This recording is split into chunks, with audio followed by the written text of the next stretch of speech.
What's good, Savages? Welcome to another episode of Blue Collar Sports.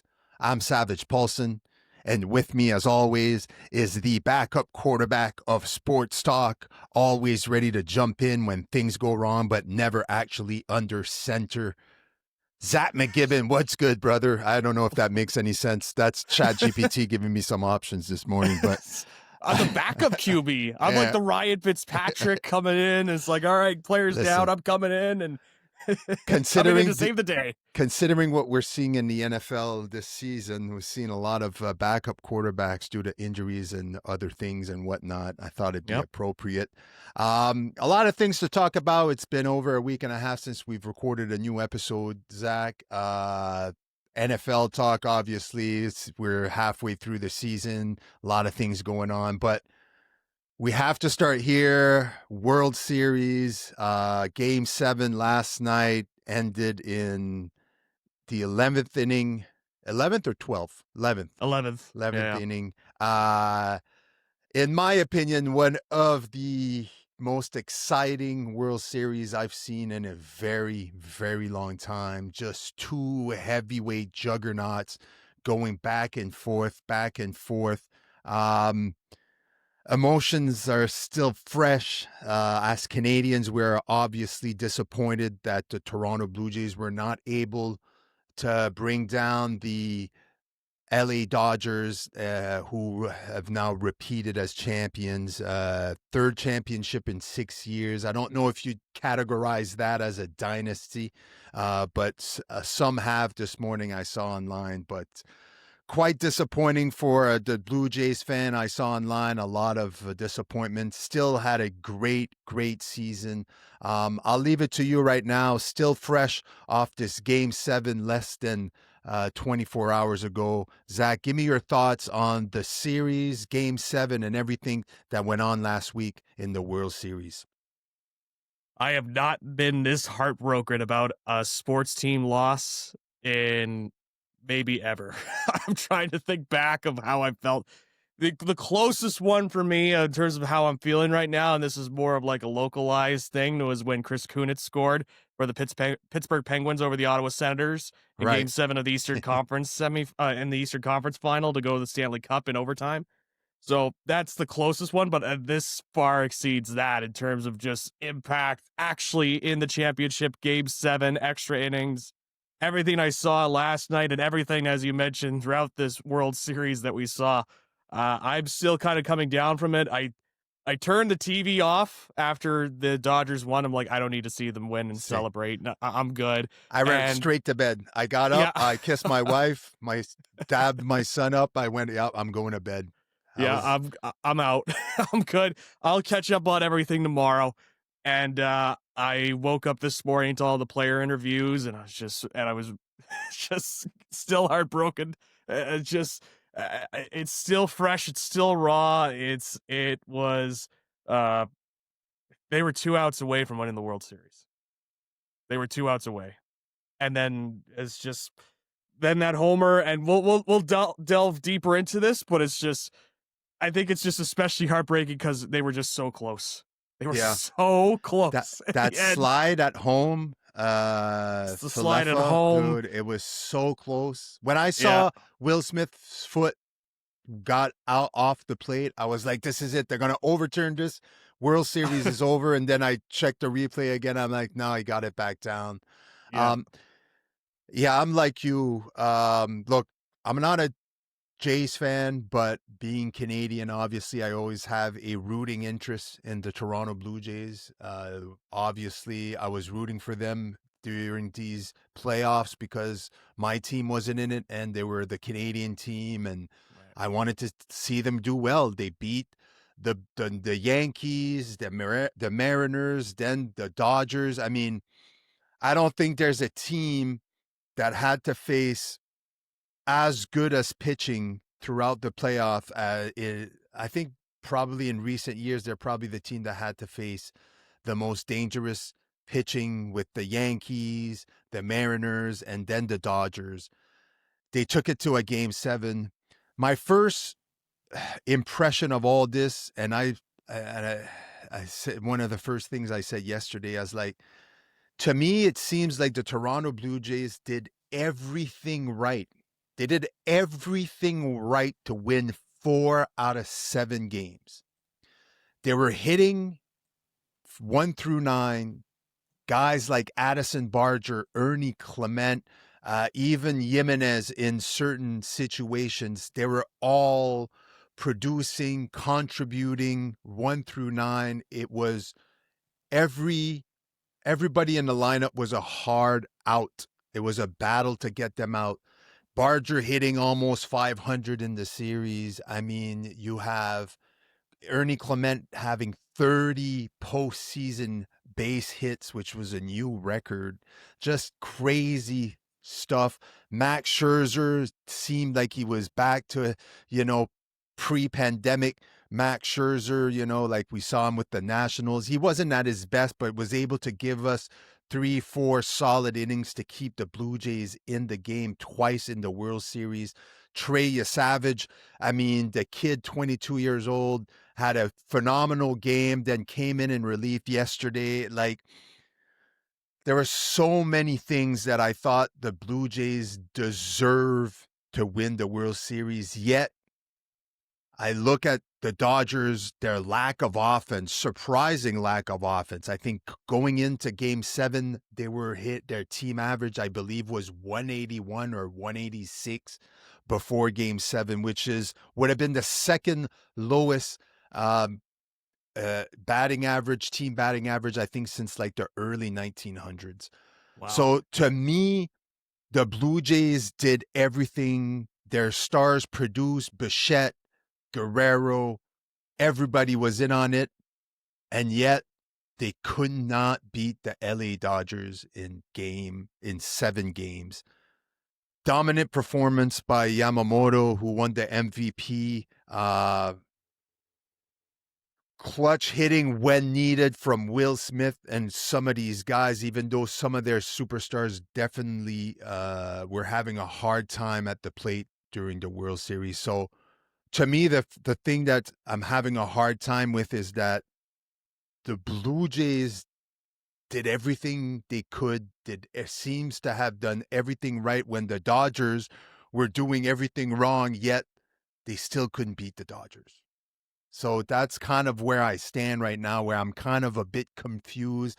I think I'd have to go back and watch the game, trying to remove all the emotions of, number one, being a Canadian team in the World Series and having this attention brought up on them. So, yeah, for me, there was a lot of things that went well for the Blue Jays. Just, I don't know if you want to call it bad luck or just whatever you want to call it, but like 18th inning, one game, they went all the way to 18th inning until Freddie Freeman hit a home run to finish that game. I think that was kind of a turning point in the series at that point. I think if the Blue Jays would have won that 18-inning game, it would have been a different story at that point. But yeah, it's just heartbreaking for all the Canadian Toronto Blue Jays fan, and it's hard to look back at it and to believe they've gone this far yet with, nothing to speak for, really. Yeah, it's tough. And going off of your point about how the Dodgers played, this is from Greg Beecham, who's a reporter in LA for the Associated Press. He said the Dodgers batted 203 in the World Series and got outscored 34-26 and won it all. Mm-hmm. It's just, you see it all at the surface. You're like, man, how is that possible? Well, the Dodgers were able to win when the situations matter. And I think what's going to come back to when you look back at this World Series and the emotions kind of, you let everything out, you let the heartbreak settle in, and then you Yeah, kind of analyze the series. Is the big thing that I took away is that the Jays just never took advantage of the opportunities when the runners were in scoring position. They had absolutely. so many opportunities. I don't have the numbers off the top off the top here, but I know there was at one point it was like 3 for 30 or something like that where they had runners in scoring position. It was just they had to take advantage of the opportunities that were given to them. And people might look for individual people to blame. Like they might look at Jeff Hoffman for letting that Rojas home run go, or Right. the Shane Bieber, letting that home run go later by Will Smith. And you look at those individual situations, but really when you kind of break it down, if you get through the mirage that is like, oh well, the lodge ball game, that's what did it in for us, or oh, IKF didn't have a long enough lead off on the third baseline, he could have made it if he had a better lead off of third base, or oh, the foot off the base, when Bautista was coming in, or not Bautista, geez, Vladimir Guerrero Jr. came in. Mm-hmm. All these things all coming together. But I really think at the end of the day, like they had so many opportunities to score with runners in scoring position, and they had the bats to do it. I mean, Ernie Clement, who solidified himself as the best hitter to play in the postseason, 30 hits in the postseason, which That's is unreal. insane. And second behind him was Vladimir Guerrero Jr. in that same year, having 28 hits. 28 Like hits. it's like they had all these bats going for them. Like you would think that they would be able to take advantage of the opportunity and have those runners in scoring position, but that to me was the killer. And add on to the fact, I mean, I think the name Yoshinobu Yamamoto is going to haunt Blue Jays fans for a long, long time, because that was his pitching performances, just the complete game in game 2, and the game 6 performance where he went 6 innings and threw 100 pitches, and they were like, oh yeah, we're gonna throw you back out there in the 8th and have you like roll through the Jays into extra innings as well, on pretty much essentially no rest, really, like very little rest at best. Yeah. And still going out there and dealing. I mean, like it's like what you mentioned, that was going to be the thing the Jays had to overcome. Like they dealt with some really good pitchers in the Yankees and the Mariners, but this was just another level of pitching in terms of their starting rotation. And you notice as well with the Dodgers, they very rarely use some of their guys from the bullpen. They use Glass now. They use Yamamoto. They brought Blake Snell back in there. Otani started the game, right? So they obviously have such a killer and elite starting pitching squad that they could just throw them back out there to help them solidify the victory. So yeah, I just look at all of that. I think the big ones were just how dominant Yamamoto was, and obviously that was recognized with him winning the World Series MVP. And number 2, just not taking advantage of runners in scoring position. They had so many opportunities, and it's at the end of the day, all those things kind of add up. Plus, you have the missed opportunities there with whatever happened with the lodge ball in the game 6. Even though I still think that was the right call, it was just bad timing. It was bad timing, right? Like I understand why people would be upset, and that's something you never see happen. But there's just so much from that series, and there was so many players I quite like from this series. You mentioned Trey Savage. Like, I think if the Blue Jays won that World Series, I think he would be just taken to that next level. I mean, he's already going to be a guy to keep an eye on for next year, and people will be with that splitter that he's got, and you're seeing more of these pitchers bring in that split finger fastball. That splitter is dominant. the new pitch in Major League Baseball right now. Give me a sec here. I gotta close my door. Yeah, no problem. Never mind. Someone took care of that for me. Perfect. There you go. Yeah, that. If you look at all the pitchers that use that split finger fastball in the playoffs, especially in the World Series, Shohei Ohtani. Actually, Shohei Ohtani didn't use it that much. I think he couldn't get much control of it, which that was one of his most dominating pitches during the regular season before his injury. He was relying more now on the slider and his fastball, but. You got Trey Savage. You got all these guys using that split finger fastball, which is a nasty spit. Now, I'll say this because my son also uses that pitch, and it's a very hard pitch to command. You have to learn to command it. What I saw from Trey Savage is that he uses it high in the zone versus a lot of guys try to get it low in the zone. And it's a lot more dangerous if you're having a hard time commanding it, if you're leaving it up in the zone. It's a great pitch if you can command it. And we saw Yamamoto and we saw a lot of guys use it. Look, I agree. Yamamoto was solid. The pitching from the Dodgers was good, but I think, again, how many times did we see the Blue Jays have the bases loaded? And just, you're like, oh, this is it. Second and third, no outs. Then all of a sudden they come out of the inning with 0 runs, or, bases loaded, 1 out, and you can't do anything about it. the way the Dodgers utilized their bullpen, like you said, to add to your point, that's a great, because I don't think they trusted a lot of the guys that were in their bullpen, and No. it showed. They Yeah. brought in Glasnow yesterday, and then they brought in Blake Snell, which Blake Snell was up and down. Game one, obviously, he got rocked, and was the game where he gave up 2 home runs, the Yeah. first 2 hitters, and then said it was lucky, but they Yeah. got lucky or something like that, which it's all right. You put a microphone in someone's face minutes after the game's over, you're going to say things that aren't necessarily accurate or a little bit more emotional. But Yeah. yeah, it was, look, we expected the Dodgers to win this. We spoke about it the last episode, and we both picked the Dodgers in 6, and we probably looked at the Dodgers lineup 1 through 9 and went, how are these Blue Jays pitchers going to be able to get 27 outs and minimize the runs? Because that's where I went into this series going, the Blue Jays are going to need to do a few things. Obviously, their offense is going to have to be on point. They're going to have to be able to score runs because they're going up against 1 through 9. That's probably the best 1 through 9 in baseball. If you look, Shohei Ohtani, Will Smith, Freddie Freeman, Mookie Betts, Teoscar Hernandez, like all these guys. And look, Hernandez, Teoscar had a horrible World Series. Yeah, he was not great. I don't think he had 1 hit. Mookie Betts struggled. I'm curious to hear your thoughts on Mookie, because I think there's something more there. His season was up and down. He started the season with a weird illness of some sort that took him out, lost crazy amount of weight, and never able to put it back on till even late in the season. And then you just saw he was a shell of himself. In the World Series, I didn't really pay attention to that much to him before the World Series, but in the World Series, he was a shell of himself, and it had to do a lot more than just good pitching against him or whatever it is. Because you look at a guy like Freddie Freeman, and he's also a great hitter.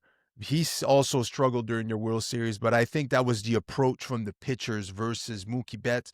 There was just something there with him, and that's why I thought the Blue Jays when the Blue Jays were up and they were coming back to Toronto, and they have 2 games to win, 2 home games to win 1 game. I thought to myself, the way the Dodgers are hitting the ball, or the lack of offense that the Dodgers had, I was confident that the Blue Jays were going to win Game 6, and then that it wasn't going to go to Game 7. And then everything that happened in Game 6 just to force Game 7, and then you look at Game 7, they go up with the Bo Bichette home run. Bo Bichette, here's another guy that battled through some nasty injuries, could barely walk, yet alone run, which I do think cost the Blue Jays at some point. I think we all know when that was, when he was on second base and they loaded the bases. If there was anybody else there, I think Bichette would have came in to score. I believe this was in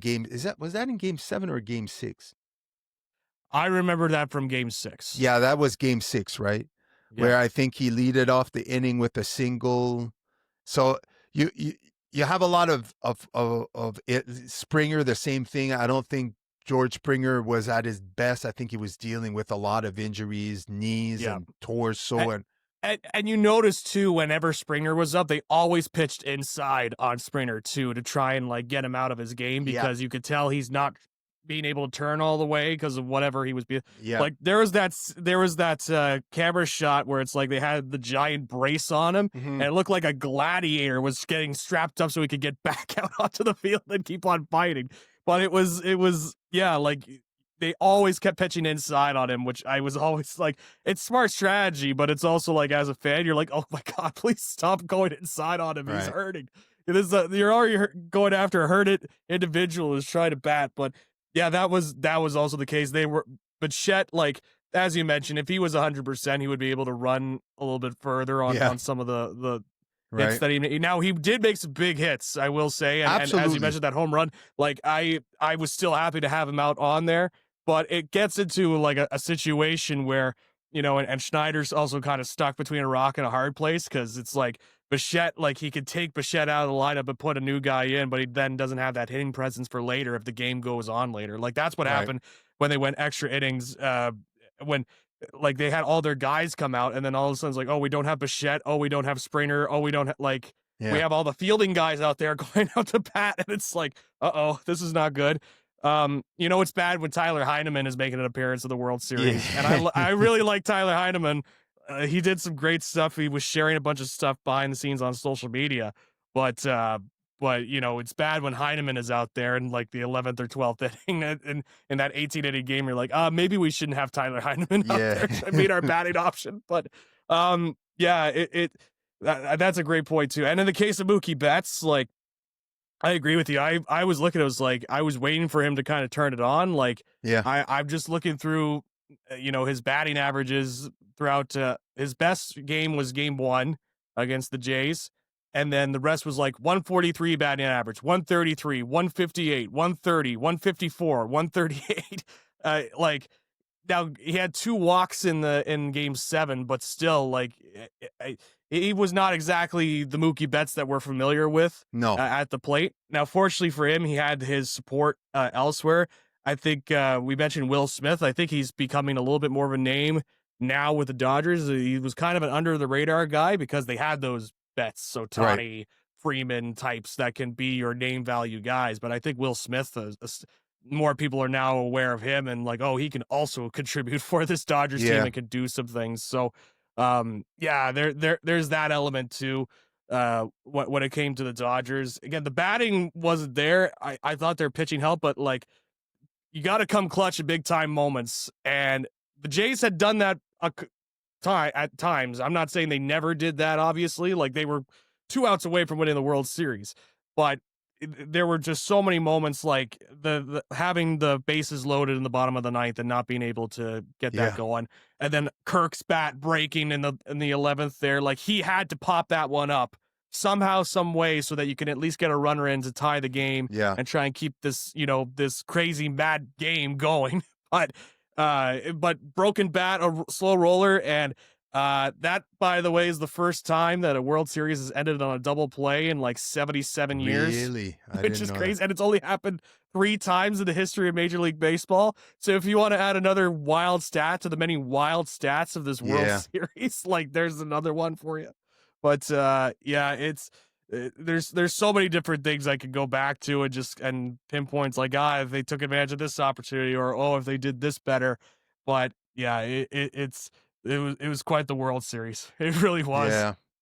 It definitely played on our emotions, and as I was watching the game yesterday, I was just I couldn't stop. I was like getting up. At one point I was just laying on the floor and just trying to calm myself down. I think it was the 7th inning after, like when the Dodgers tied it up, or I was just like, I couldn't believe what was going on. And there's a point where I kind of realized that the Blue Jays were gonna. Look, I don't want to be pessimistic about it, but I think there was a point where I realized that the luck had ran out here, and that Yeah. that the moment I also thought that played a big difference. I mean, it could have or not, is when Bichette had that single in the 9th inning, got on base, and then they immediately, obviously, the move is to put a pinch runner. You need Yep. to run, obviously. But I knew right away that if this was going to go an extra inning, that you were going to lose Bichette's bat. Yep. And that could play a factor going forward. And it did, because then after that, obviously Falefa, after I think put down a bunt to advance the runner, which he's great at that. He's really good at that. It's a great And bunt. yeah, great bunt. Second of the series, I think also.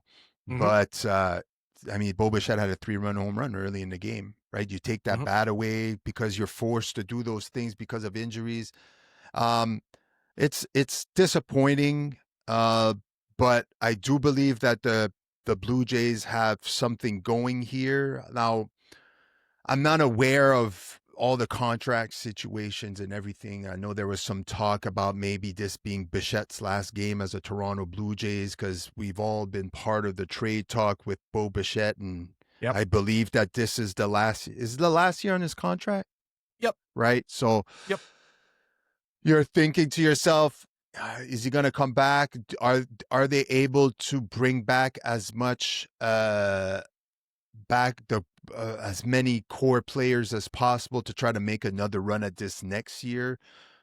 I think so. I think that the Blue Jays have enough star power with Guerrero, even Kirk. I mean, I have to say this about the Toronto Blue Jays. They're the best defensive team I've seen in a long, long time. Long, long time. Kirk behind the plate is just how many balls in the dirt could have easily been wild pitches during the Yep. World Series. Uh, and this is my hot take of the whole thing. I think Vladdy Guerrero might have been the best defensive player in the whole playoffs. Just in what I I saw in the World Series. Yeah, some of those plays he made at first base were unreal. The Unreal. kid is a Gold Glover indeed, and he showed why he's a Gold Glover. That double play he made yesterday, he Oh, made a routine. He made it look routine when that is nothing close of being routine. A yeah. double play starting with the first base is hardly ever routine. That high hop that he had to make the perfect throw at second in order to get the second. That's when I believe Trey Savage was in kind of a bind after a little bit when he came in relief. But even that diving catch into foul territory that he got, a few other double plays throughout the series. He made one error. I think it wasn't even an error; it was a hard hit ball that just got right under his glove. Mhm. Vladdy Guerrero, I don't think anybody will argue me on this, was most likely the best defensive player on both teams going Yep. in this World Series. And that was the most surprising of me because I always thought Guerrero was only in the majors because of his hitting. And I remember a few years back when they turned him into a first baseman because they didn't want him to be just a DH. I was like, yeah, it's going to be a lot of work.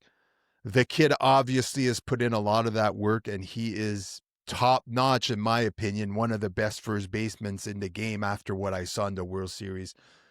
Same thing with a lot of the guys, defense. Jimenez at shortstop. I mean, I know we got Bo Bichette, but Bo Bichette's injury limited his range, so you obviously have to go with Jimenez at second, at shortstop.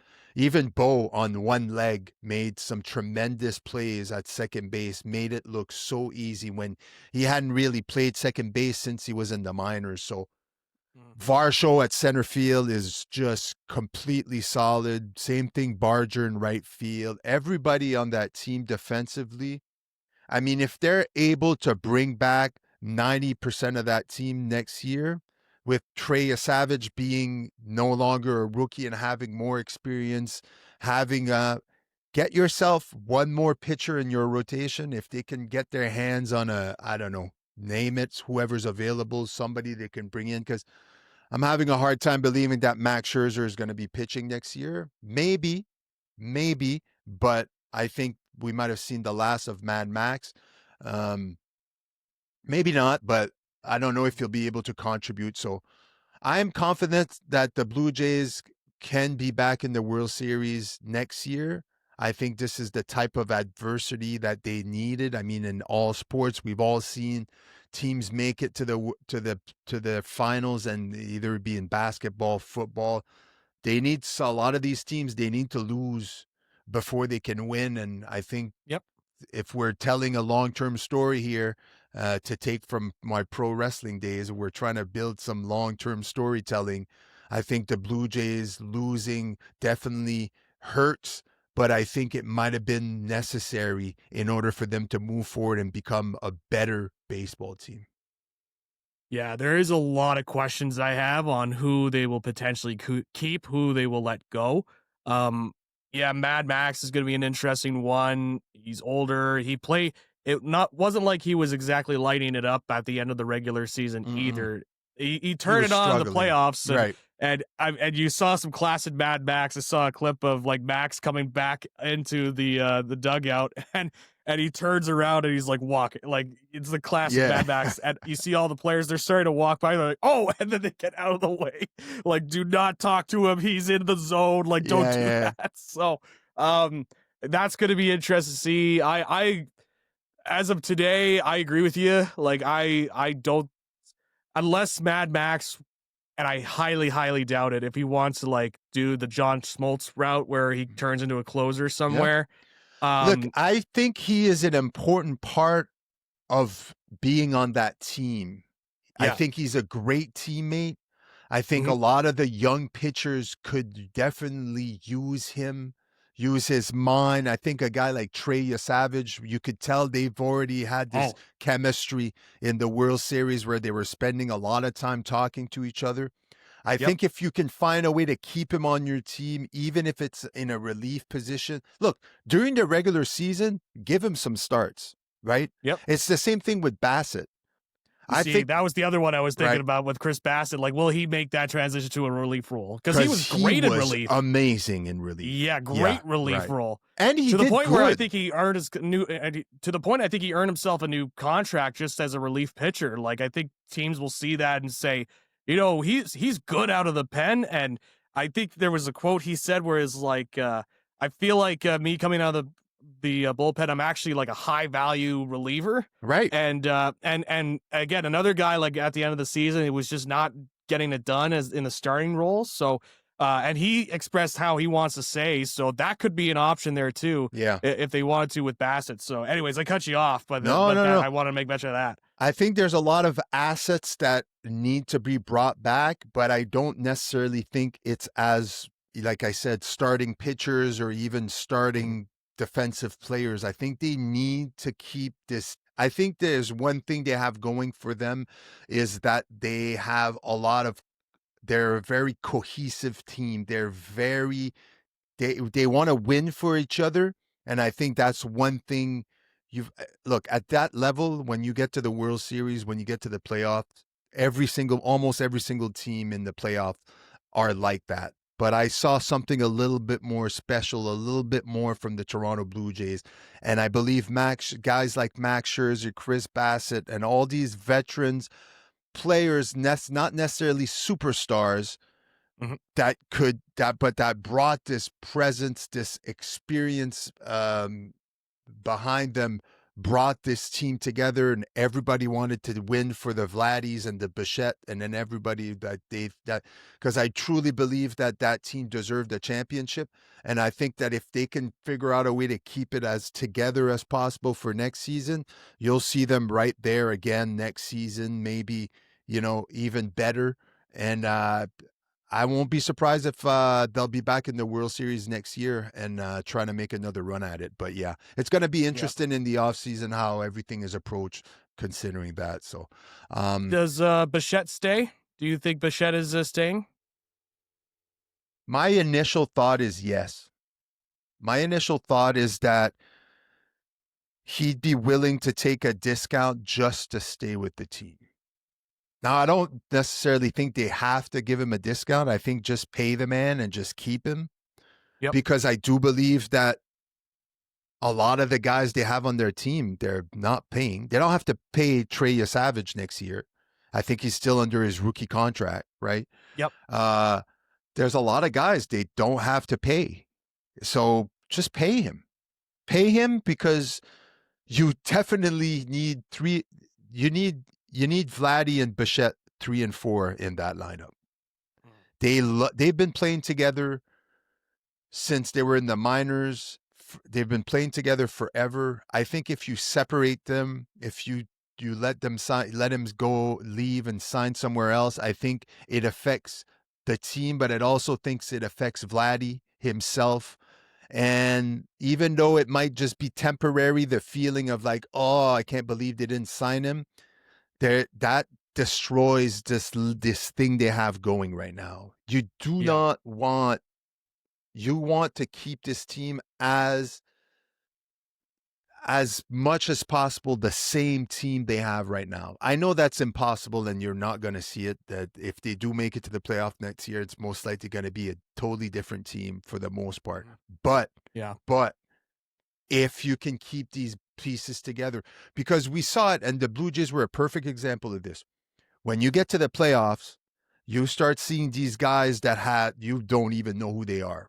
That's playoff baseball. The Ernie Clements, Yep. the Varshos, the Addison Bargers, Nathan Lucas, all these guys that you're like, hey, why is Lucas hitting second? Who is this guy? I never heard of this guy. This guy, 31 years old. He even said this year if he wasn't getting signed, he was okay with his career being over. Like he was in the minors for God knows how long. Like you need those kind of guys in the playoffs. Those are the guys that win you championships. The guys that will go game in and game out, just get you those because as much as people don't want to admit it, the superstars where the cameras are on them, the attention is on them. Yes, the Blue Jays superstars did deliver. Vladdy played well. He's good under pressure. But look at the Dodgers. You look at the Dodgers, you look at their superstars. Yeah, I know they won the World Series. Again, hard for me to fathom how they did it when half of their superstars were dog shit. Let's be honest. Let's call a spade a spade. Mookie Betts was dog shit. Freeman was dog. A lot of these guys were not good, and especially when it came down. But again, they still won. So if you can imagine having guys like we mentioned before, the Clements, the Bargers, the Varshos, all these guys that when it matters, when you're getting to the 6th, 7th, 8th, 9th position in the lineup, they can still deliver where there's no automatic outs. The Dodgers had 2 or 3 automatic outs, almost 1 through 9. Again, how did they win? I think we spoke about it, leaving too many men and running in scoring position, bases loaded, not hitting when it mattered. That's basically was the deciding factor in the series. But yeah, I think Bichette will be back. I'm saying this because I am having a hard time seeing him in any other uniform than the Toronto Blue Jays. Yeah. But I will say this, I did get the feeling yesterday by his body language that he knew that this was his last game as a Toronto Blue Jays. And it is something I mentioned yesterday. As much as I want him back there was something about his body language and his lack of reactions. Now, I put this down to 2 things. Either he knew this was his last game with the Blue Jays, that his mind was made up that he was going to go somewhere else. Maybe he feels that he wants to be a number 1 guy in a team because he knows if he stays in Toronto, he's the number 2 guy behind Vladdy. And sometimes guys want to be the number 1 guy. It happens. Do I think he deserves to be? Yes, he does. But I think he's best suited to be the number 2 guy behind Vladdy. I either think it was that or I think his injury was so bad that he was just, in order to stay as stoic as possible, he's like, I can't have any type of emotions. And it's a feeling I got throughout the series from Bichette. I expected a little bit more emotions from him, especially considering he hadn't played up until the World Series. And something about that told me that either he knew this was the last hooray with the Blue Jays, the last time he would be putting on a Blue Jays uniform, or the injury was a lot for him to handle. And he knew that being out there right now might be taking years off of his career simply to try to win a World Series. Yeah. So it's interesting. It's so much of that kind of reminds me, and it's fresh in my mind because I recently watched it, but I watched that Netflix documentary about the Montreal Expos. Oh, I did not watch that. Who killed the Expos? Yeah. It's a good watch. There are some things they leave out in that documentary, like Major League Baseball having the Expos play in the Dominican Republic. Yeah, during they the didn't final talk season. about that, huh? They didn't talk about that. I was like, well, I feel like that was important in terms of trying to kill off the remaining fan base. Yeah. They talked about the most important, like they talked about all the important stuff, like the Laurier years and Sampson coming in. They interviewed David Sampson, and I will say this about him: I listened to him on Le Batard. and on the Dan Levitard Yeah. show. I've heard his takes and whatnot, and I respect his ability to at least he's honest about how much of an asshole he is. Yeah. Like every time I listen to him, I'm like, God, he's a prick. But at least I know he's a prick. Yeah. But He doesn't hide it at all.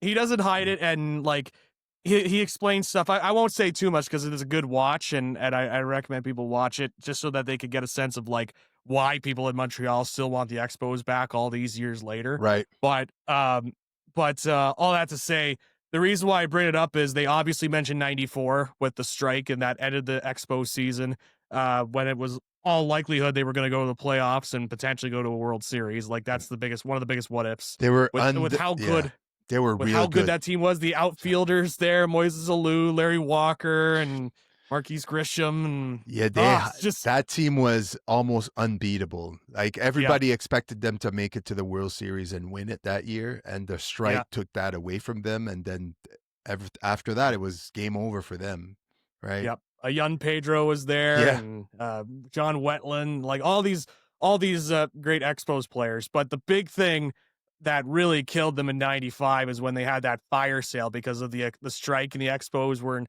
running low on funds, and they're like, Mhm. oh, we need to do some budget cuts, and they just had this fire sale of getting rid of some of their best players, like not even getting these high level picks in return or having these giant trade packages. They just got rid of these guys at a discount because they were like, we can't have these guys' contracts potentially on the books. Right. And they talked about in the documentary of like, well, if they were able to, tough it out for one more year, because a lot of those guys weren't exactly being paid some of those guys weren't even being really paid high, big money contracts. It's like if they could have stuck it out one more year with that core and see what that core team could do. Yeah. There's a lot of talk of like maybe the Expos could still be alive because they were just gaining momentum and people were in love with that team. Obviously, it's one of those big what ifs, and that's kind of how I'm feeling. The sense of like I feel like Bichette's crucial to that core of the Blue Jays, and what helped them get them there. I know he wasn't there for the first two playoff series, but I still feel like he's one of those guys that I think is so synonymous with this Jays squad that I feel like getting rid of them would be a tough sell for me. I'm not saying that in 10 years' time, MLB is going to buy the team from Loria and it's going to be, and we're going to have games be played in the Dominican or whatever. But what I am saying is like, you saw what happened when those core guys got taken out, what it did to that organization years later. I do wonder if this is a young team. There's a lot of young players that, Vladdy's still young. He's 26. Bo is 27. A lot of those guys, there's still a good young core there. Savage is 22, right? Like they've got some good players. I do wonder if you take one of those core players out, what that does for the overall team chemistry. So it's going to be fascinating to watch. I'm still going to have to mull over what I witnessed over the last 7 games. I'm sure there's Blue Jays fans that like, if you're somebody that's not a Jays or Dodgers fan and you're telling one of those guys, oh, that was one of the greatest baseball games I've ever seen. Imagine telling that to a Blue Jays fan. It's like, well, I mean, I guess it was great for you, not for me. Yeah. I was on the receiving end on one of these, but yeah, I'm glad I was able to see the Jays go to a World Series in my lifetime. I was born after the 92, 93 teams, so this is an all new experience for me in terms of seeing, Canadian baseball and the World Series. So I'm hopeful that, like what you said, I think there's a lot of good players there, and I think there's a good core. And I like John Schneider. I know he was taking some heat for some of the decisions, but like some of them I looked at, it's like, man, that's just a hindsight in 2020. Shouldn't have done that decision, as opposed to like, I was critical of him in 22 and 23 with some of his decisions there in terms of taking guys out. But I felt like he did learn a lot from that, and he did a lot better this time around. Yeah, there's going to be the ones who's like, I would have done this differently or whatnot. But honestly, like I wouldn't put the fault on Schneider on a lot of this stuff. I think it's just the combination of factors there for the Jays. And I really do hope that they'll be able to come back to a World Series during my lifetime. So we'll see. I think the odds are in your favor, my friend. I love hearing that. Yeah, I think so. I think they're going to be a good team for the next few years, with or without Bichette. So let's hope that we get to experience another World Series in the near future with the Toronto Blue Jays. Moving on, we've spoken about the World Series. Like I said, I warned before the episode. I'm like, we're probably going to talk 90% of this episode about the World It's gonna Series. be pretty much Yeah. the whole episode. That's Is all about the right. World Series. We'll go through the NFL and some NHL. Also want to talk to you about what happened yesterday at Saturday Night Main Event WWE with CM Punk winning the World Heavyweight Championship. But before we get to that, let's talk NFL a little bit, and more specifically, let's talk some Miami Dolphins. Last week they fired their GM Chris Grier, but kept McDaniel as their coach. A little bit of a head scratcher. I won't lie, a little bit of a head scratcher. I think we've spoken many times on this podcast and other episodes about how we thought McDaniel was going to be the first coach fired, and it wasn't looking good for the Miami Dolphins. And I think it's still kind of a shit show over there, even though they had a great performance. Was it last week? No, the week before, with 2 of 4 touchdowns, 0 interception. We're like, oh shit, what happened?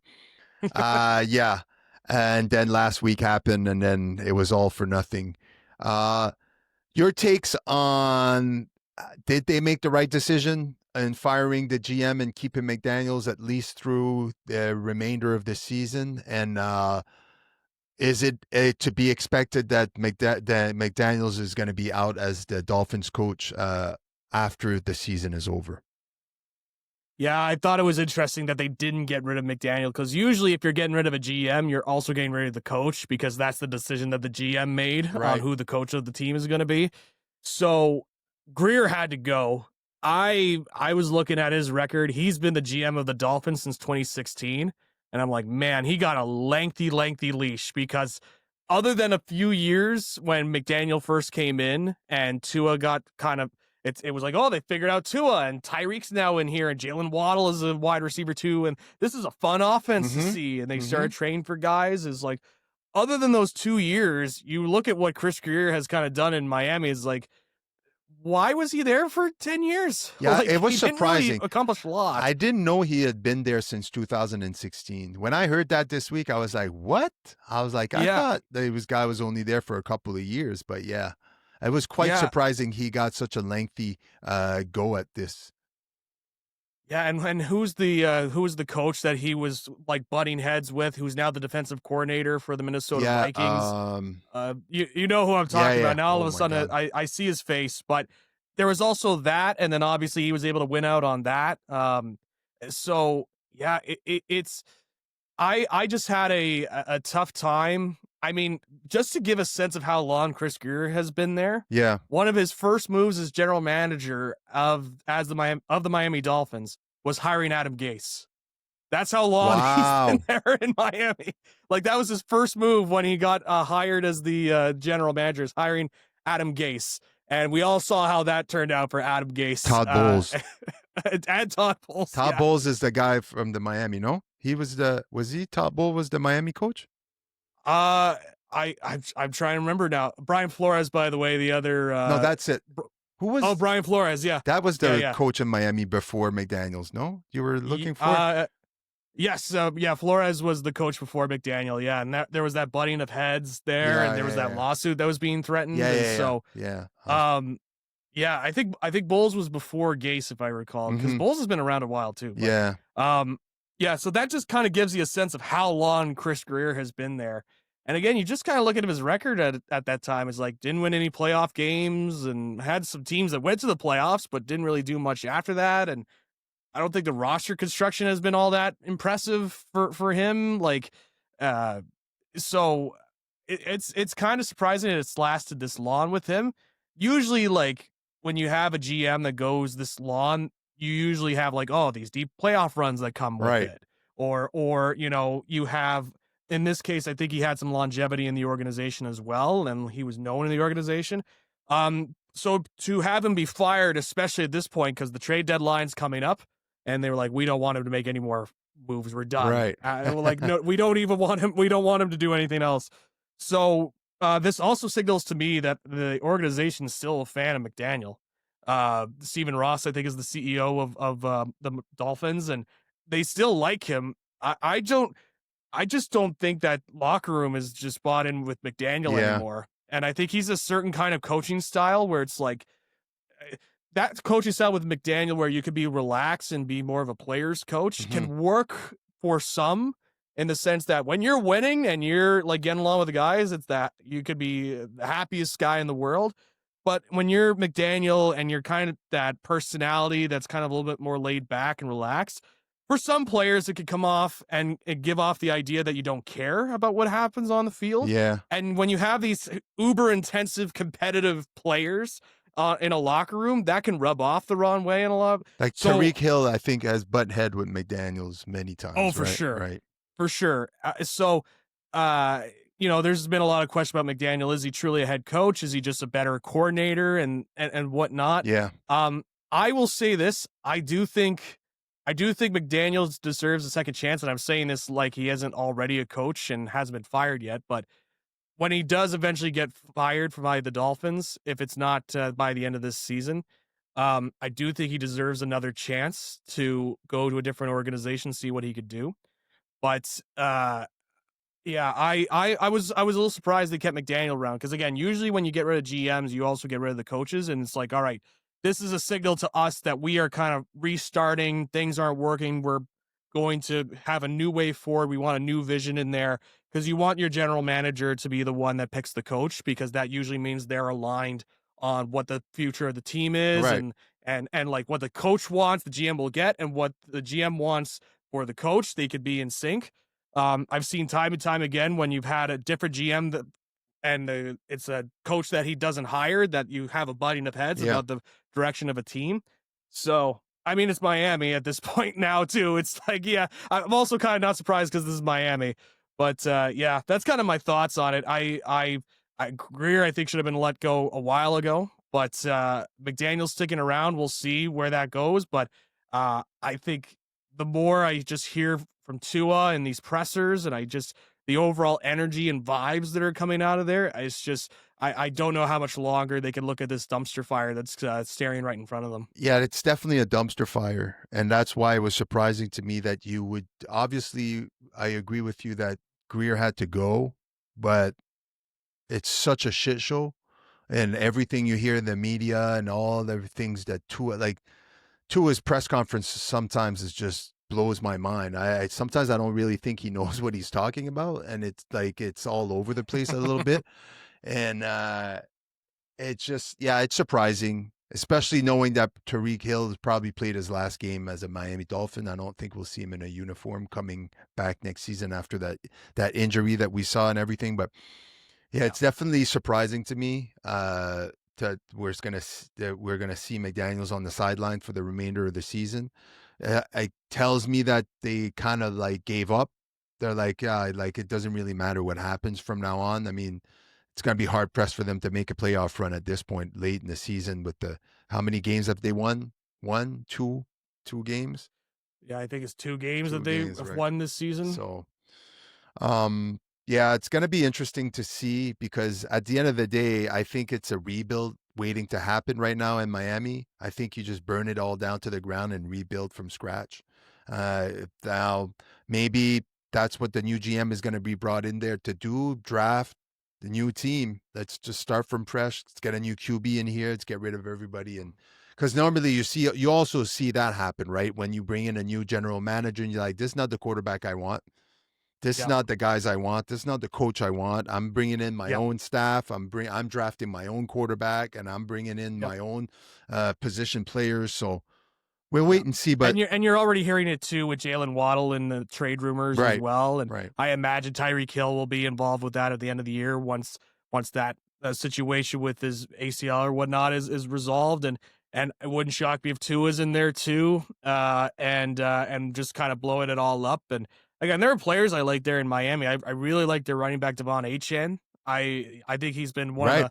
the lone bright spots for this Miami Dolphins Mm-hmm. squad so far this year. He's just been a consistently reliable running back. He's still young, and they could still get some stuff out of him. But Mm-hmm. clearly, there needs to be a new vision there in Miami and what they want to do because, it's funny. Like before 2000, you had Dan Marino in there and Don Shula, and that was like an organization that was built on winning. Yeah, But after the 2000s, it's like all of a sudden it's like they've morphed into this team that just cannot seem to have consistent playoff success. Yeah. Partly, obviously, because they're in the division with the Patriots and now the Bills, Right.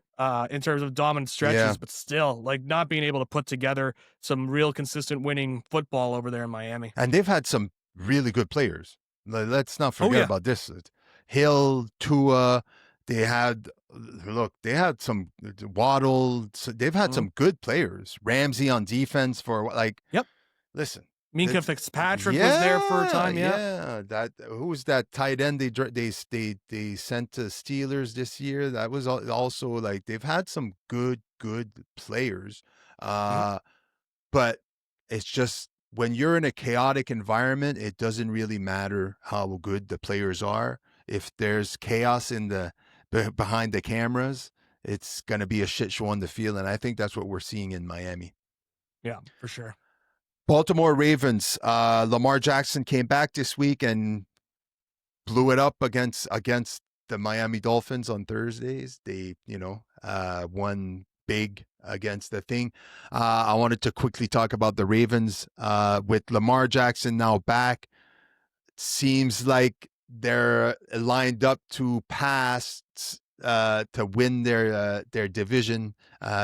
Playing like the Pittsburgh Steelers are playing right now. I know the my Steelers are on top of the division, but they haven't been really lighting it up as of late, and it seems that they're going to have some hard competition in the next few weeks. Although they are beating the Colts right now, 17-7 in the third quarter, which surprises me. I thought they were going to have a hard go, especially as I started watching the game, and there was 3-and-out for the first two, and I was just like, I was swearing at my screen. I was like, this fucking team sucks. I was like, God damn it. dude, they intercept. So the thing that frustrated me the most is 3-and-out. Then they punt the ball. Then the Colts punt receiver muffles the ball, and the Steelers get it back on like the 18-yard line. And I'm like, they're definitely gonna go. Nope. Fourth down, turn the ball over on downs right in the red zone, and I'm just like, this is shit. Didn't even get 3 points out of this. Now they're giving back the ball to one of the top offense in the league, and I'm Yeah. just like, scrap. But now I saw. But all this to say, you think the Ravens, because the defense has been playing a lot better than it started the season. I think we can all agree the last couple of games, the defense have been brought it back and has been playing well. Are the Ravens a threat now that Lamar Jackson is back? Your thoughts? I'm not willing to go that far yet with the Ravens. I mean, it's been a tough season for them in the case that they have just been hit with the injury bug, and then they've had these heartbreaking losses throughout the year, even when they were at full strength. It was this is probably the highest I've seen the push for John Harbaugh to be let go in quite a long time. Right. I don't think they're going to let him go. If they're going to let him go, they're going to let him go at the end of the season. He's not one of those guys. He's been there for so long. He's won you a championship, and he's well respected. Well respected. Like, I think he's somebody that's earned the opportunity to at least finish out a year. Yeah. Over in Baltimore. I agree. Not to say Ravens fans have no reason to be upset with Harbaugh, because I don't think he's been his best as a coach recently, but you get your wins. I'm not particularly impressed with the victory over the Bears or the Dolphins. Yeah. So that's the thing also, right? You look at the teams they beat and you're like, well, they beat the Dolphins and then they beat the Bears. Now you're like, yeah, let's wait to see against tougher competition to see how they fare. Yeah. And I think it also should be noted that the Ravens also traded Jair Alexander away over to the Eagles, which of course the Eagles are just swooping in and picking up assets wherever they can. It's like, aren't you just happy with your team as it is? Yeah. Like, you're always going out there getting guys. But I look at all this, and I'm not willing to say anything quite yet on the Ravens. I think having a healthy Lamar is obviously huge for them, and helps get things going. Clear, MVP quarterback back there, and being able to have that dual threat with him on the ground too. So not willing to go all the way yet. We'll see, the next couple of weeks. I that AFC North continues to be very intriguing with your Steelers up there, and Yeah. I'm sure you're keeping an eye on this Ravens team to see if they're gonna try and find a way to mount something. And then obviously now Joe Flacco there with Cincinnati, who's been having some good performances there, and he's been better than I thought Yeah. when it comes to going to Cincinnati. I thought he was just going to get killed behind that offensive line, but he's been able to utilize the weapons he's got.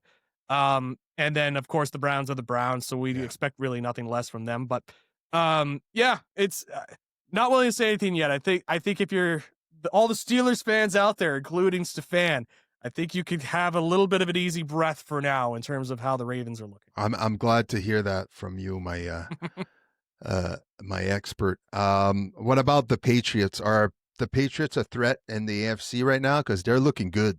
On top of the AFC really East, Drake May has looked phenomenal in his sophomore season.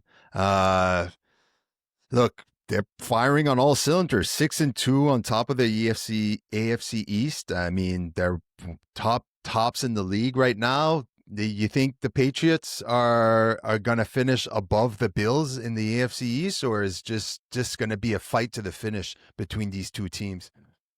I think it'll be a fight to the finish. I don't think the Bills will allow it, but this Patriots squad looks really good. Right. Drake May has really been coming into his own this year, and he's just been efficient. He's only got 3 interceptions so far this year. Yeah, it's insane.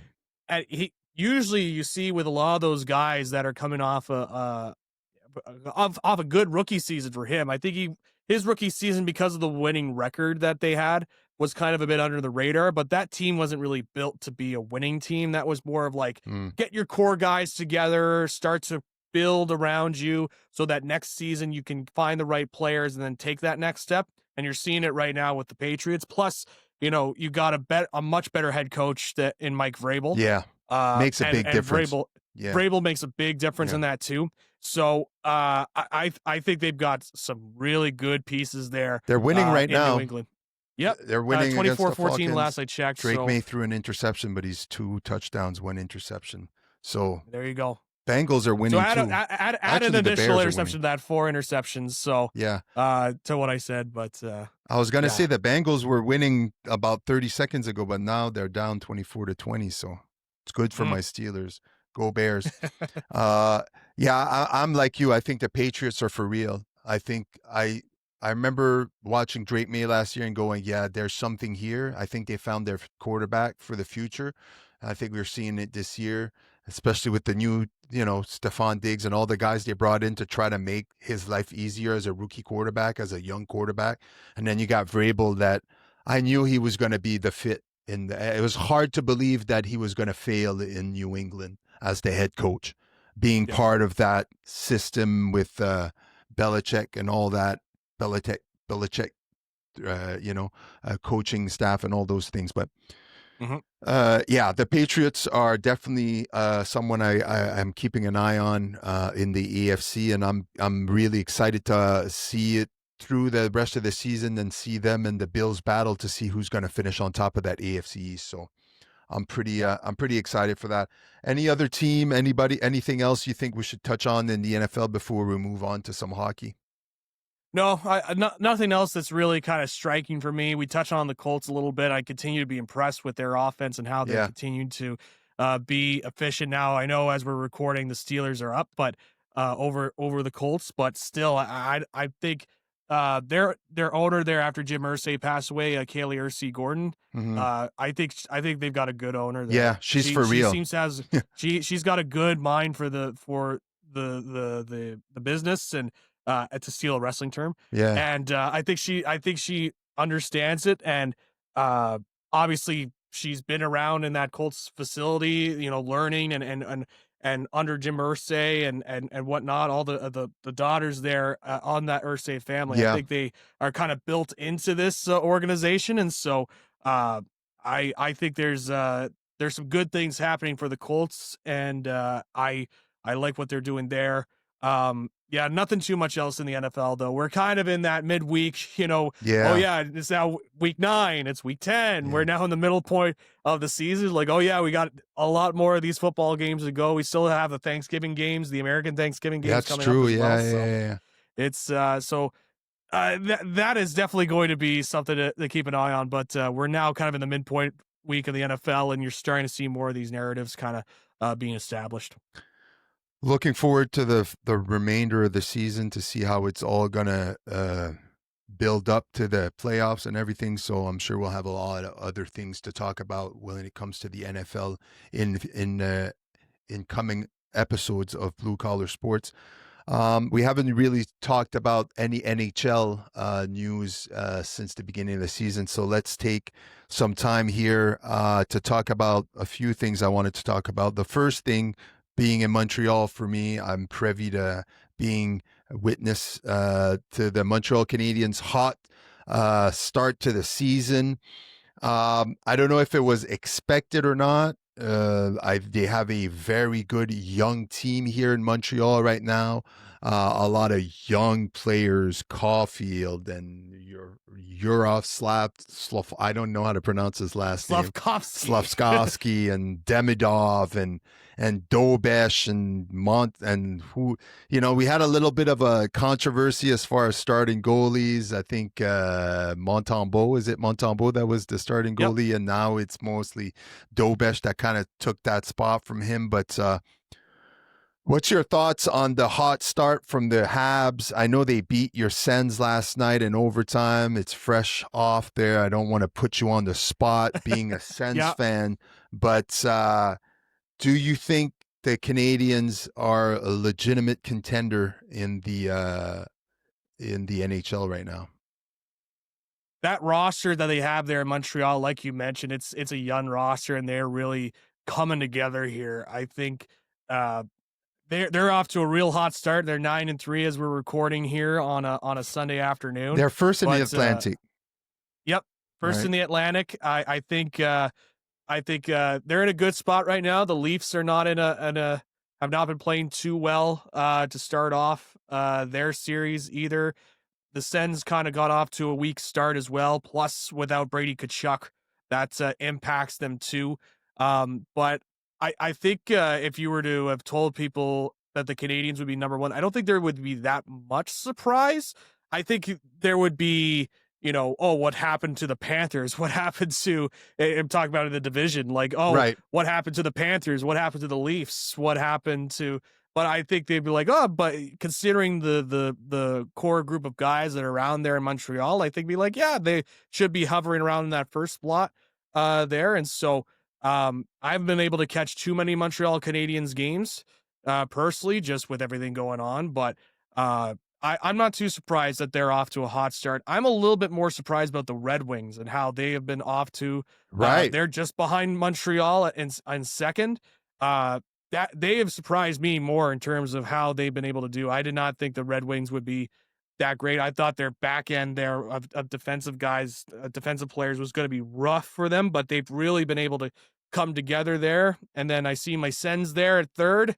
And considering the way that they started off the season, I think this could be better, could be worse when it comes to the Ottawa Sens. But to answer your question about the Habs, I think it's still early in the season to see if they're kind of legit or not. Yeah, but obviously. I do think that they are taking the next step.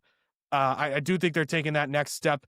This has been a team that's kind of young and been forming. You saw last year how well they played against Washington in that first round. You're like, they lost in the first round. But there's a lot of exciting pieces there in Montreal that could really, take it to that next level. And I think right now they're kind of showing that, we're a team to keep an eye on heading into the next season. And so far they're showing that. So, that's a good hockey team there in Montreal. It's a team I'm keeping circled for sure for the rest of the year, though.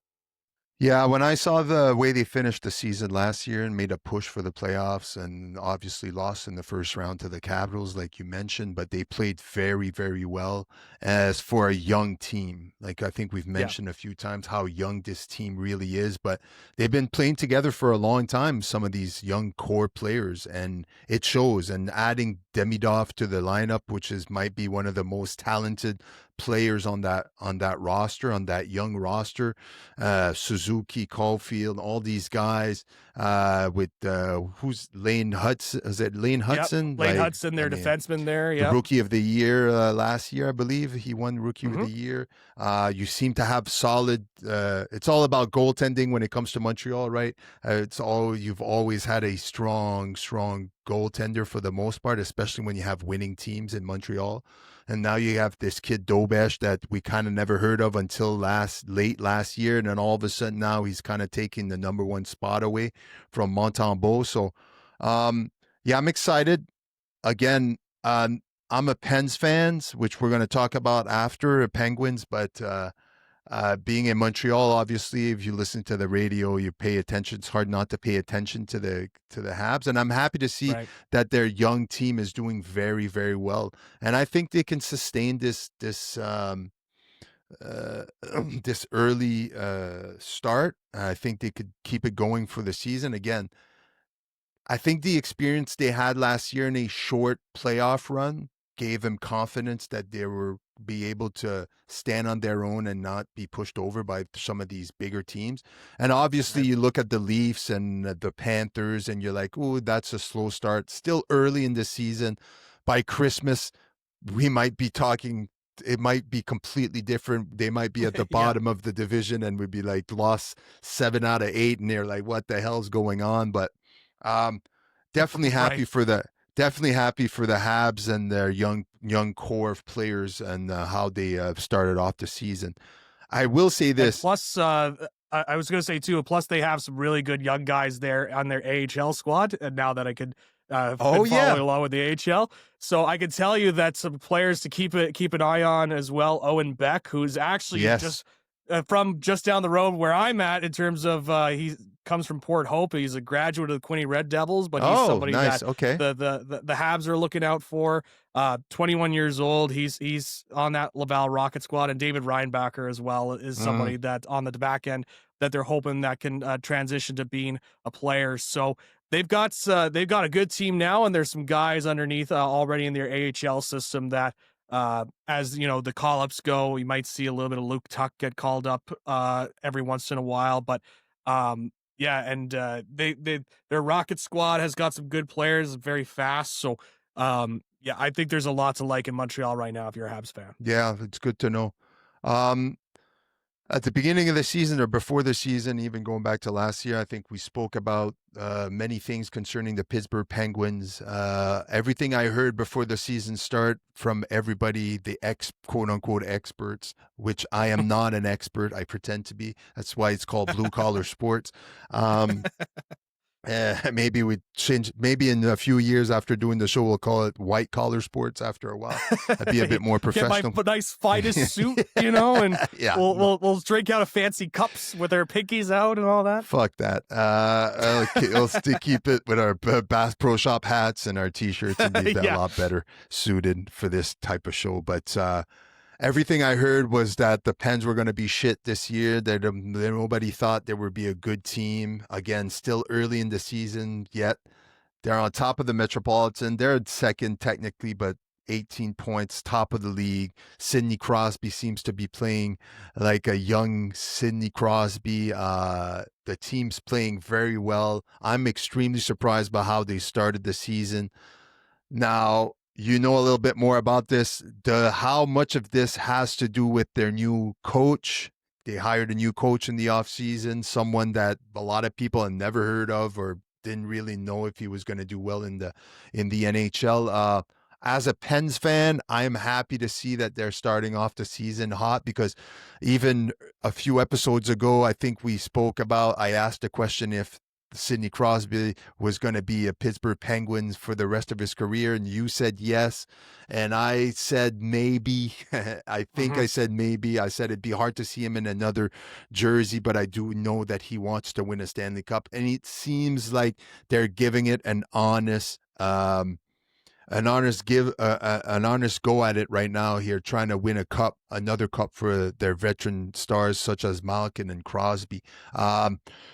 Do you think the Pens can sustain this hot start? And would you equate this hot start? Why are the Pens doing so well right now?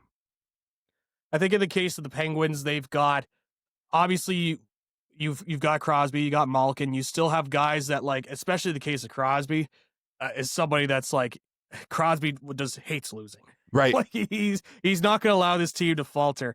And the thing with the Penguins is that they will try to be competitive as much as they can all the way into the end of the season.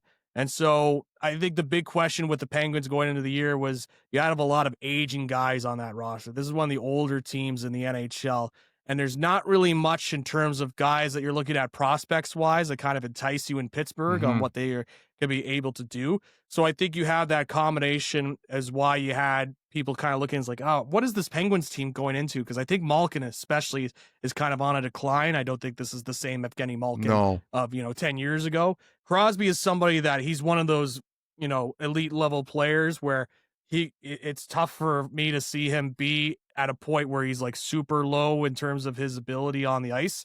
And so I see all that. I see some of the players that are on the roster there, and I mean Erik Karlsson is still playing for this team, and that's an older defenseman, and like it's funny. A lot of these names I look at, and I'm like, man, like 6 years ago, I'm like, man, this could be an elite team. Chris But now it's Letang just still like playing. Chris Letang is still playing, yeah, and uh, and some of the contracts that they've taken on. But I think a combination of that new coach, as you mentioned, there's kind of an unfamiliarity of what he's going to do when he's out on the ice. What's sort of his style? I know he came from the Rangers as an assistant coach, but um, as you mentioned, there was kind of like, oh, there's not too much. He's not one of those flashier names that's available when it comes to being a head coach. And so I think there is still kind of a figuring out of, okay, what's the style that Dan Hughes likes to play when he goes out and puts his lines out. So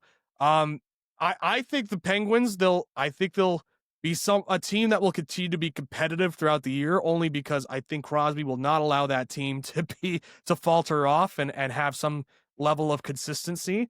Do I see them making the playoffs? I'm still having a tough time with that in terms of how they've been playing this year. But I certainly think if you're a Penguins fan, you're liking this hot start right now, and you're kind of taking it to the people are like, yeah, you take that to the doubters and saying that we're going to have a down year and Crosby's going to go, they're going to blow up the organization and whatnot. I think there's still some things that they want to work on, but I just, with this Penguin squad, it's always been tough because they always seem to be a team that they never fully commit to a rebuild. There's always like, oh, we'll just put in this guy. We'll acquire this guy and we'll kind of stabilize ourselves and still be competitive. We're not going to truly commit to being a team that's going to rebuild, because if we do, we're going to lose Crosby and these guys. So that's how I kind of view this Penguin squad, is like, I think they'll continue to be competitive throughout the year. Absolutely. Mainly the way that roster is constructed. I don't think they have much of a choice in terms of how this team will go for the rest of the year. Good. I'm happy to hear that. I agree with you. I think even last year when they didn't make the playoffs, they were competing all the way to the end. And I think it has to do a lot with, like you said, I think Crosby is just the ultimate competitor, and he's not going to let this team. And I do think part of all the chit chat of the offseason of this team sucking and Crosby maybe getting traded, blah, blah, blah. I think he's playing with a chip on his shoulder and he said, I still got some juice left in these old legs. He's in his mid-30s. I mean, I'm talking like he's in his 50s here, but I know. Same thing with Sid Malkin. the kid is like 38. It's crazy to think about. Call him Sid the man, but yeah, no longer a kid. Yeah, but if you look at who's leading the team in points right now, you got Malkin, because he's got like 15 assists. I think it's like crazy. So if these two can keep it up and just get the young guys to follow along here, maybe they have a chance to make the playoff, and they even make a deep run into the playoff. But yeah, let's wait a little bit, wait maybe past. I'll maybe we can make a better prediction come maybe like after Christmas. We'll have a better picture, a better idea of what this whole picture, including what we spoke about with the Habs. But definitely going to be paying more attention to some NHL now that the baseball is over. I'm trying to get Yep. back into hockey a little bit more, so we have more content here for Blue Collar Sports. Before we go into a little bit of wrestling talk to finish off the episode, I want to thank everybody that's subscribed to SVG TV on YouTube, been following along on Instagram, Zach McGibbon Media on Instagram, Savage Paulson on Instagram, Blue Collar Sports as well on Instagram. If you haven't done so, go give it a follow. It's greatly appreciated. You're helping out. Don't forget to subscribe to SVG TV on YouTube so you don't miss any future episodes of Blue Collar Sports. Last night, Saturday night main event, unfortunately didn't watch any of it because I was deep into Game 7 of the World Series like most Canadians were last night. But we had 4 big matches, 4 interesting matches, new champions, including Jade Cargill, the new women's champion. She beat Tiffany Stratton. You have Dominic Mysterio that kept his Intercontinental Championship, defeating Rusev and Penta in a triple threat. And then you have Cody Rhodes defeating Drew McIntyre, which was interesting. I mean, there's a certain point here, I think, with Cody Rhodes where it's like, when are you going to take the belt off of him? Are you guys waiting till WrestleMania? I mean, there's definitely a lot of discussion to be made, which we won't spend much time on that today. All I want to know is CM Punk defeating Jey Uso. I didn't watch the match. I have no idea what happened, how it ended, whatever happened. All I know is that CM Punk is the new world heavyweight champion, which is not surprising to me considering Seth Rollins dropping the belt because of a shoulder injury that's going to keep him out pretty much till WrestleMania. 6 months is what I heard after the surgery he had this week. So you're looking at probably after WrestleMania. Maybe it's Seth Rollins. Maybe he'll try to make a run to get back for WrestleMania, but I don't think that's a possibility here. Your thoughts on CM Punk becoming the new World Heavyweight Championship, and do you think we're looking at a long reign here, or it's just kind of a transitional champion while they try to build someone else here? I think it's the latter of what you pointed out there. Once I saw Braun Breaker holding that World Heavyweight Championship belt, I'm like, put the rocket strap on him and let's spoke about that last episode. I was very passionate about that last episode, about just making the push. So, having said that, though, I do think there's a transition that's being put in play here. So I was able to actually watch the match this morning. I caught up with Saturday night's main event this morning so I could get prepared. So I could keep up to date with what's going on with wrestling. Cause like you, I was, had my focus, elsewhere on Saturday night. Right. But something big was happening for Canadians, but, yeah, so I watched the match and, I mean, it wasn't, it was a good Jey Uso match. Take that for what it's worth. But it wasn't exactly clean either. There was a moment in the match where Punk's got Uso up on his shoulders, I think it was, and then Uso kept moving forward on something, and they started to tumble, and they crashed, and Punk clearly did not like that. It delivered a kick at the end, where I was like, oh, something didn't go right there. So I saw that, I was like, oh, there's that. But I will say there were other moments, like, where clearly Punk was trying to kind of build there was a solid match there. I think for Jey Uso, it was a good match. I think it was a generally all right match as your main event. It was fine. The whole show overall, I thought was a decent enough show. I enjoy those Saturday nights main events shows personally. Because it's just, you go out there, you have the wrestling. There's not a lot of, BS or gimmickry for me and for my taste. So I kind of like those shows. In the case of Punk winning the championship, I do see it as more of a transitional thing where he's going to hold on to it. And I think moving on and going to a different story and moving on to somebody like a Braun Breaker, where you can, create that opportunity for him to elevate up the card. I think having a guy like Braun Breaker have the name value saying, oh, they beat CM Punk, I think is a big thing in terms of a guy's sense. And whether that be at the Rumble or whether that be at Mania, Clearly there's a plan in place for Breaker in terms of saving for that big moment for him winning the championship and that crowning moment for him.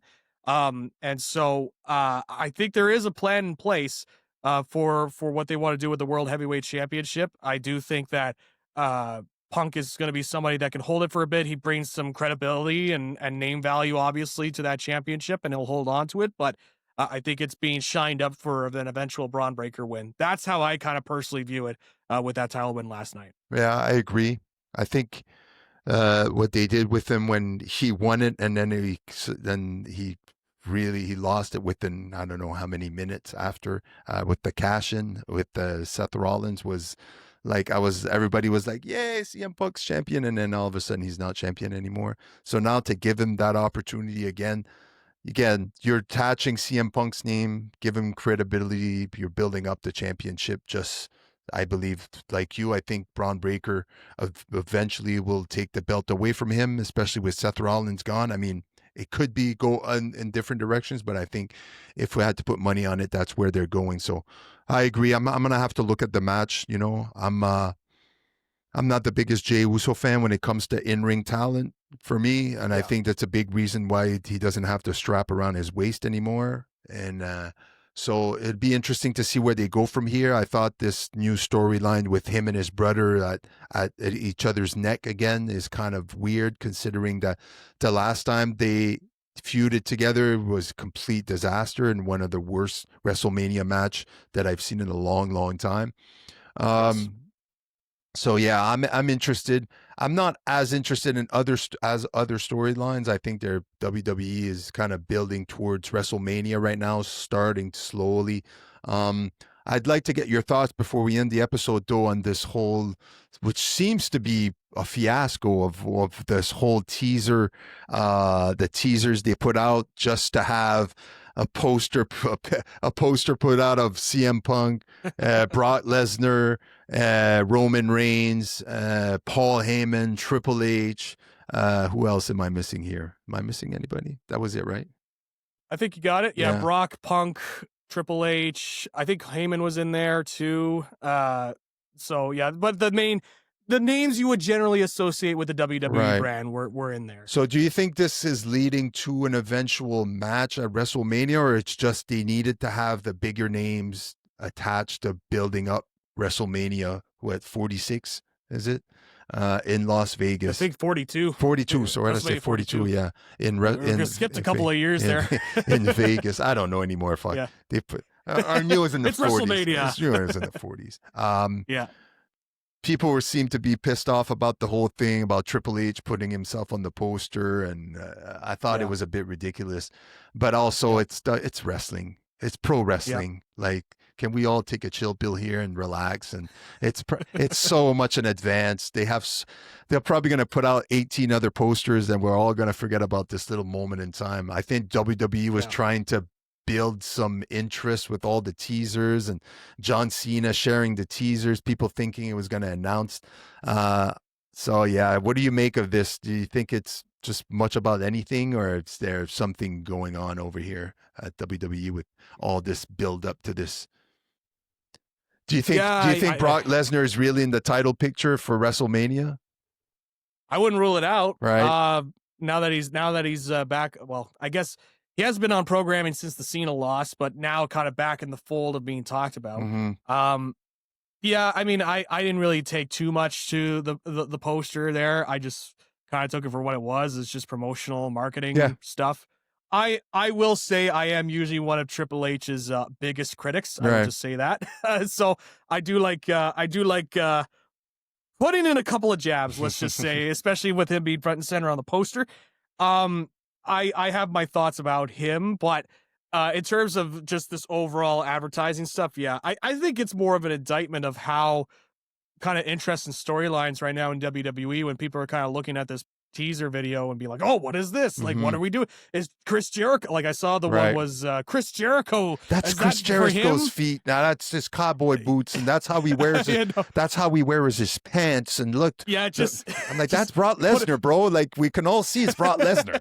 Like, who else? It's Brock Lesnar. No, it's got to be Jericho. Right? No, because why would they do this if it's not for anybody? It's got to be for Jericho. And so sometimes there is a little bit of over analysis that Yeah. goes on, and it's like you want to find all these little Easter eggs, and it's like, guys, like we're promoting WrestleMania 42 that's already been announced Yeah. earlier. Like they're just now putting on the official gimmickry and whatnot. So I don't really have too much on the poster. I Yeah. saw a lot of talk about it.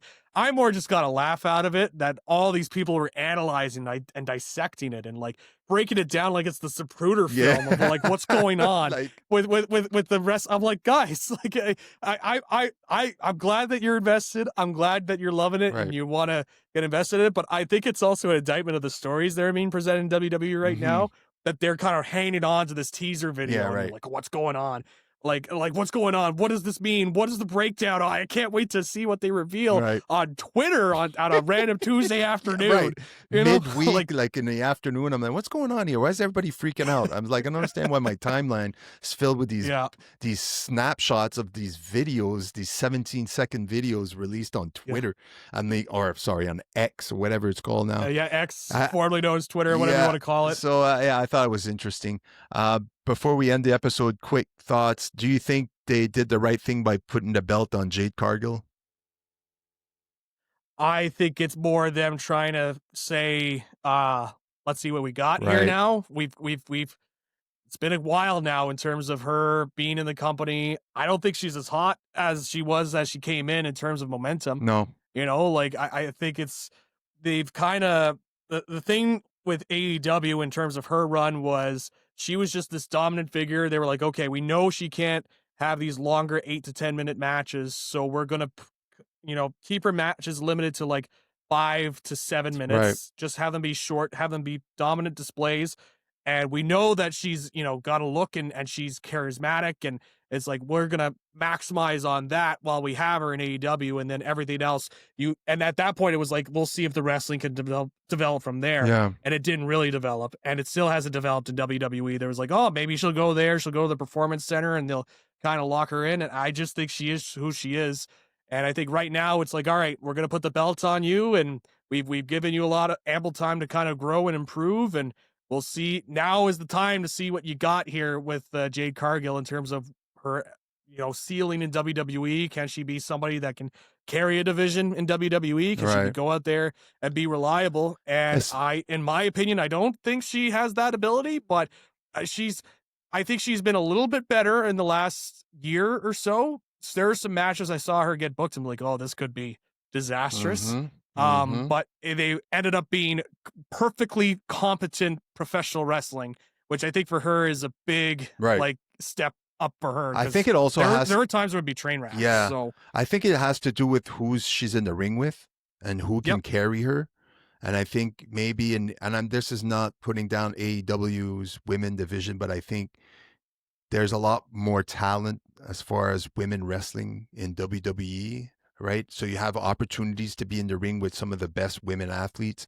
Tiffany Stratton, to me, is one of the top women's wrestlers. She's definitely athletic, with her background and coming forward. I think she is not, I thought she wasn't as strong as she was in the NXT, and that has all to do with her being a face versus a heel. I think she's a way better heel.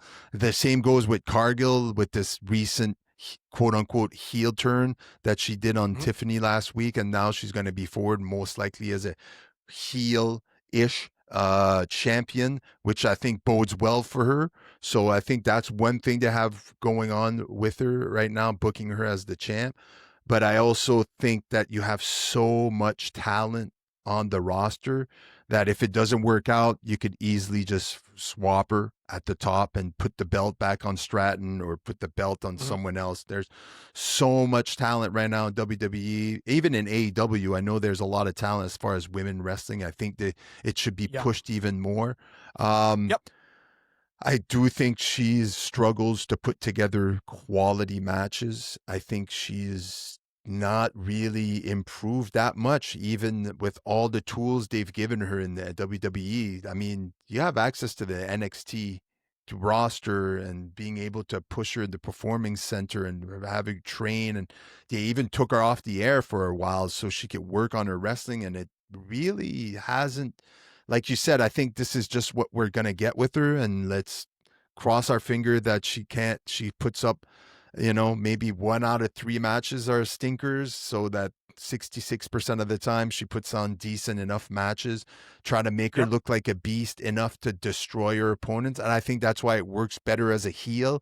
You kind of can Yep. hide those deficiencies better as a heel. You just be dominant heel, It reminds me a little bit of Raquel Rodriguez, which I thought came in and with a lot of potential, but a lot of the times you saw a lot of misfiring during her matches, and you're like, oof, like this, there's something not right there. I think Rodriguez also, her charisma isn't yet there yet. I think the way she is on them, she's a lot better now that she's part of the Judgment Day, but Right. and she's grown and within, but it's taking a lot more time. I thought we'd see her on top a lot faster. But yeah, I was a bit disappointed because I'm a big Tiffany Stratton fan, and I've been since the beginning with her. But I do think it was about time that we start heading in a new direction, maybe build something new for WrestleMania. Who knows? But yeah, it's quite interesting to see what Jade Cargill can do as the champion right now, and how they go forward. So, Yeah. um, uh, what the hell? I wrote something else. Oh, no, that's it. That's it. Anyway, that's it. That's all I have for today. It's been a long episode. I know we had a lot to talk about, Zach, but I appreciate your time, taking time on this Sunday afternoon in November, on the day we put the clocks back. So in about an hour, it'll be dark as shit outside already. Yeah. It's that time of the year. Yeah. It's pretty depressing. Don't forget to take your Yeah. vitamin D, people, and get your supplements in, because you're not going to see the sun for the next 4 months. It's going to be rough. Thanks, Zach, for your time. And let's hope we can get over this big Game 7 loss and get back at it next week with more NFL, NHL, and maybe a little bit of wrestling talk coming next week. Thanks again. If you've listened to this episode, thank you for subscribing to Blue Collar Sport, and hopefully we'll see you again next week for some more Blue Collar Sports. Ciao.